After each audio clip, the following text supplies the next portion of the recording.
fryer going because tonight we are going to do some hormone-friendly meal. We're going to do salmon and asparagus. It's really easy, and we're going to do it in the air fryer. That makes it so much easier. So the salmon's going in the air fryer. The asparagus is going in the oven. That gives you like 15 minutes while food is cooking to do other things. If you want to clean up your kitchen, if you want to go help the kids with homework for 15 minutes, you have all these different things you can do. These are my favorite meals because I love whenever I can do other things while things are cooking. Does that make sense? So I am Dr. Angel. I'm a traditional naturopath, and I focus on women's hormones. And we're going to be talking about hormones in a little bit while things are cooking. But right now I'm going to show you what I'm doing. So we're going to start off with the asparagus because it actually takes longer than the salmon. So I am going to first off spray it with some olive oil. Olive oil is my friend. I use it all the time.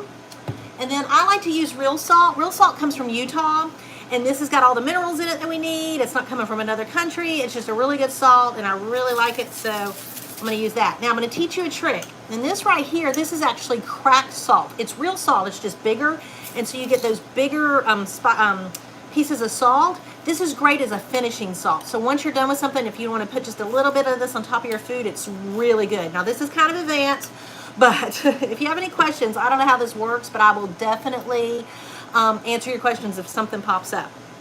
Okay, so the other thing I wanted to do with this asparagus is just put a little bit of lemon juice on it. So I cut up a lemon before you got here, and this is my little lemon squeezer, and I'm just going to kind of squeeze the lemon all over it.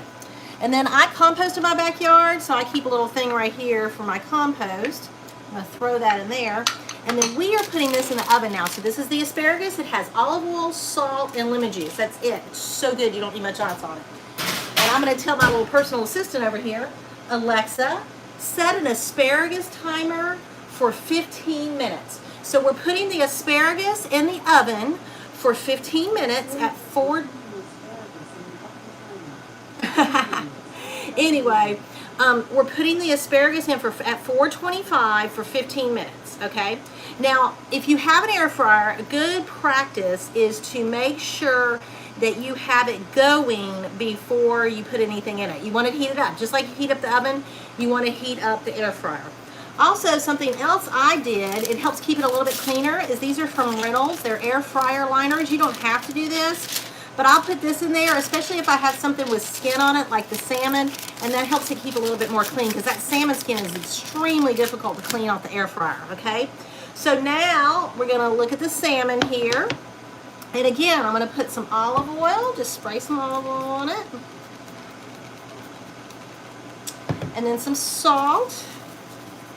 I'm going to put lemon on this too, but before that, I'm actually going to put some smoked paprika. I like smoked paprika on things sometimes, so I'm just going to put a little bit on here.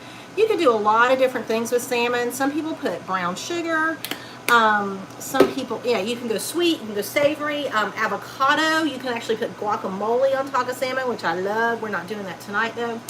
So, and then I'm going to squeeze a little bit of the lemon on it as well. All right, we'll compost that. All right, this is the tricky part. I'm opening up the air fryer. I'm going to kind of put the thing over here so you can see what I'm doing. Oh, goodness, see what happened? The thing stuck to the top there. So I'm going to get some little clips here.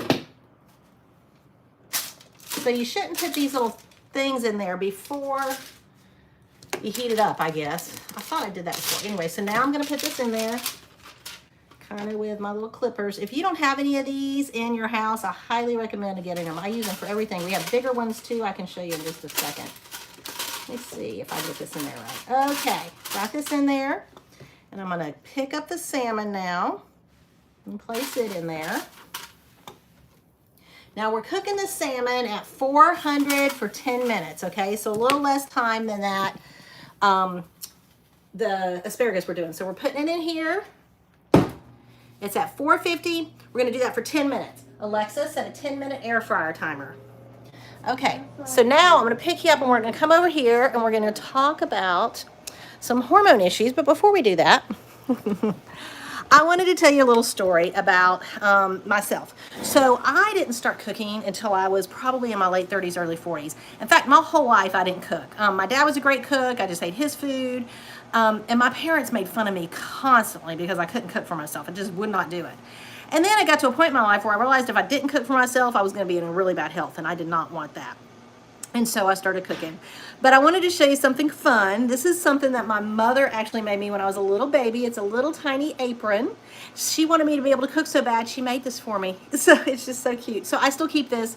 And my parents, when I say they, are still shocked that I cook after all this time because it's just not something that I ever did. So don't think that you're too old to start something or something like that. And I feel like not only has my cooking helped my family, it helped my daughter tremendously because now she's a great cook.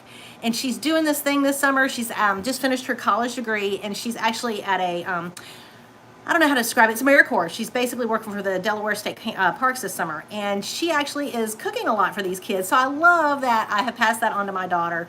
So my husband cooks, I cook. So that is a good skill to have if you can get it.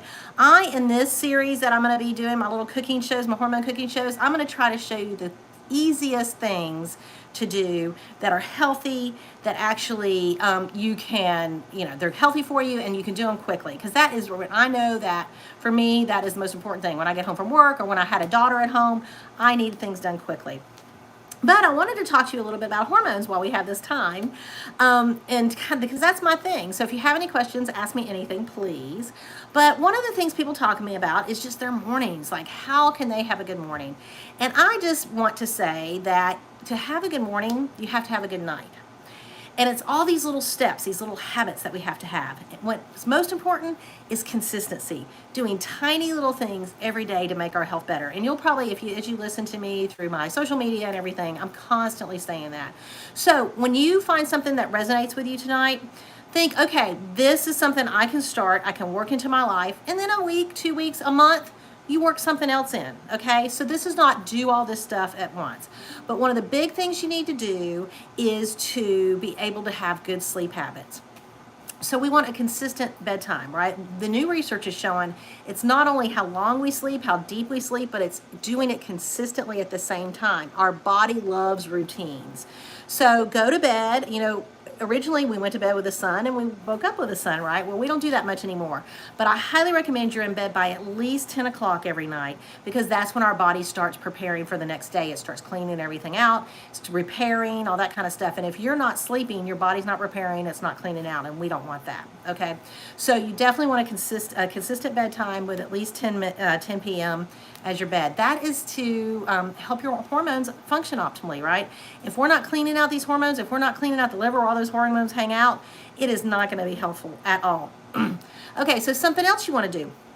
When you wake up in the morning, go outside, and we'll talk about coffee in a little bit, but go outside and look at the sun. When you do that for about 10 minutes, it activates the sensors in your eye. We literally have receptors in our eyesight that tell our circadian rhythm where we are in the day. So by doing that in the morning, it actually helps you at night. It's crazy, but it really does. A bonus to this is to go out at lunch and dinner too, like maybe midday and then right before dusk, right as the sun's going down. Those times are really telling our circadian rhythm where we're at, what we need to do, and how we need to get that good sleep. And I'm sure I do not have to tell anyone out there that we all need good sleep. It affects so many things, and particularly our hormones. Something else you want to do first thing in the morning is have an electrolyte or adrenal cocktail that doesn't have any sugar in it, no orange juice or anything.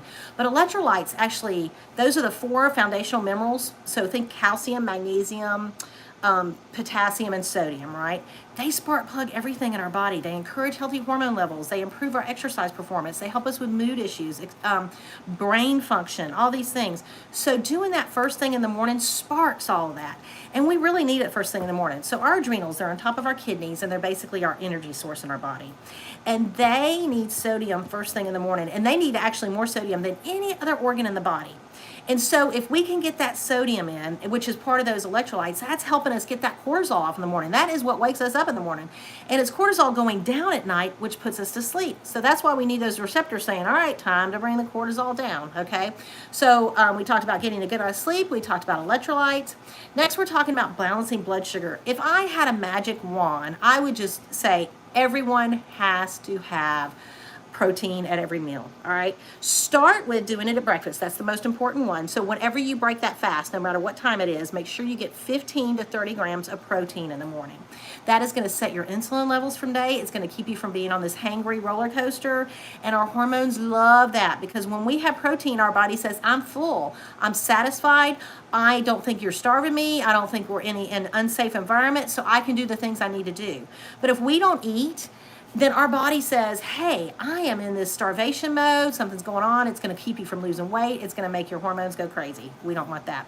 So a bonus tip is to avoid liquid sugars when we're talking about this. So liquid sugars are things like pre-workouts, sodas, sweet tea, all those kind of things. Those things spike our blood sugar. You want to try to, as much as possible, keep from spiking your blood sugar all day long, okay? Next, I'm going to give you some ideas, and I have a list here I'm looking at of some things you can eat for breakfast. So first off, keep in mind that just because eggs are what people eat for breakfast doesn't mean that's what you have to eat for breakfast, okay? You can eat whatever you want for breakfast. Any meal of the day. You can eat eggs at night if you want to. I do that all the time.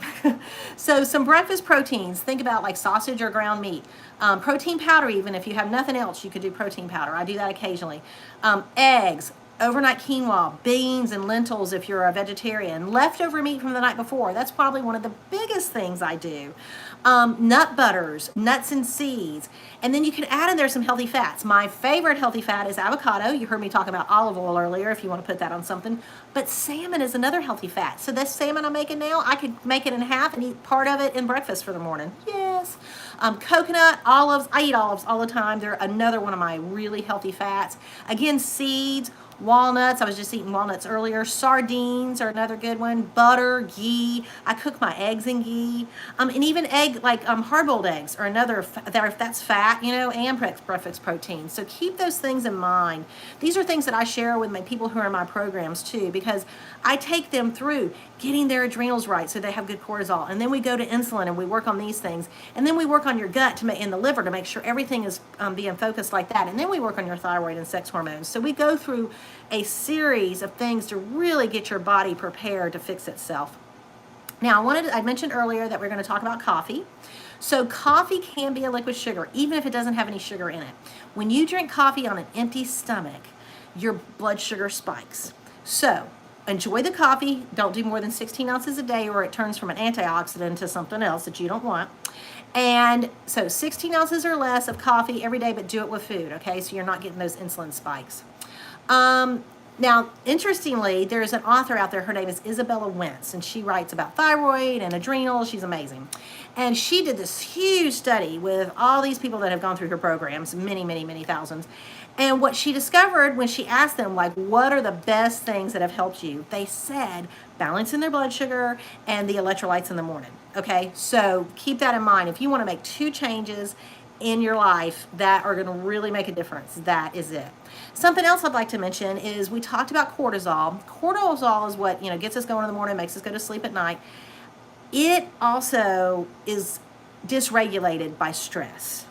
And I am constantly working on stress, right? Well, one of the things I want you to think about is that taking deep breaths stops that cortisol spike. It helps you relax. So what I try to do is, and this is just something I think about, every time I go to the bathroom, I try to take 3 breaths when I'm getting to leave the bathroom, right? It doesn't take very long. What did that take? 5 seconds, 10 seconds? So do that 3 times. That helps set those cortisol levels down so you are not spiking cortisol.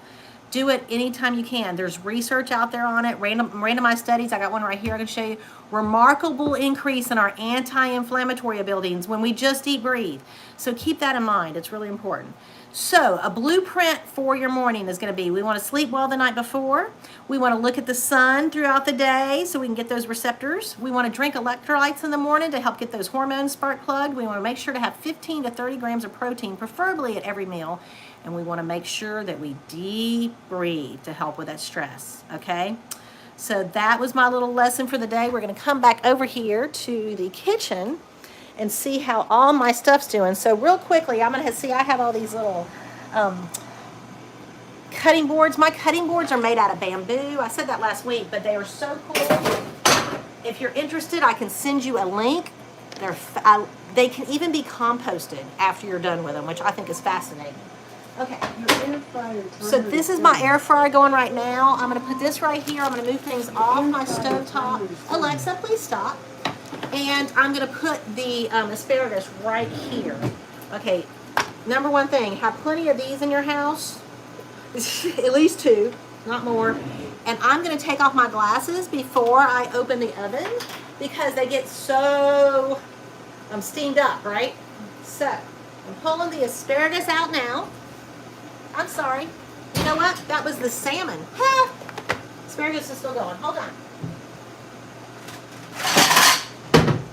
So I'm just going to stop the air fryer because that makes it easier. Let me get my glasses back on. Alrighty. So let me find my handy dandy tongs. Here we go, got some more. I even have big ones, and I told you I'd show you that too. So you can have small tongs and big tongs. It's all about the tools when it comes to cooking. Don't go out buy the tools first. Start cooking, find what tools work for you, and then go from there. Okay, so that's the best way to do it. So I'm going to try to get this. Yep, it's trying to fall apart on me, so I'm going to have to pull it out in little strips here. But you know what? It left the skin right on the bottom there, so that's perfect. We don't have to worry about that, and we don't have to worry about cleaning it up either. So did it on one. Let's see if it did it on the other one. Uh-oh. This is the hardest part to me, doing all this, is pulling it out. Okay, so here we go. So we got both pieces of salmon ready to go. If you're somebody who likes sauces, you can put a sauce back on it, that kind of thing. I'll take this out later and clean it. And then the next thing we're going to get is going to be a timer for the asparagus. So keep that in mind. So when I was talking about earlier, when it comes to cooking, a good thing to do is if you like Pinterest, get on Pinterest. Find recipes. I always tell people to look for Whole30, W-H-O-L-E 30. They're always really healthy recipes. They're all over Pinterest. And start a board. So I have boards for like dinner, breakfast, desserts. We really don't do desserts, but it's like banana ice cream, stuff like that. That has no dairy in it because we don't do dairy. Snacks. In fact, we made a black eyed pea dip yesterday from a Pinterest thing. Alexa, stop, please. So now I'm taking off my glasses again. Oh, they fell. Oh, well. All right. And look at this beautiful asparagus. It's so pretty. I got to turn off the stove. Let me get my glasses. All right, so basically what I will do is I will just move this asparagus onto the plate for each of us that we're going to have tonight. So we're going to have salmon, asparagus. That was done, 20 minutes, if you figure about 5 minutes prep, and then 15 minutes for the asparagus and 10 minutes for the salmon. That is not bad. That is a quick, easy meal. By the way, I got frozen salmon at Target that has no food coloring in it. That to me is something very important. I do not like food coloring or the feed that has food coloring that feeds the salmon, so I'm really particular about that. So I was able to get that there. Asparagus you can get at the grocery store, you can get at Target, Walmart, anywhere. I prefer organic if I can get it. Depends on how much it's costing these days, but I love asparagus. It's one of my favorite things. So if you have any questions, please put them in the comments or get in touch with me. I'm going to figure out how to turn this thing off and we'll go from there. All right, thanks.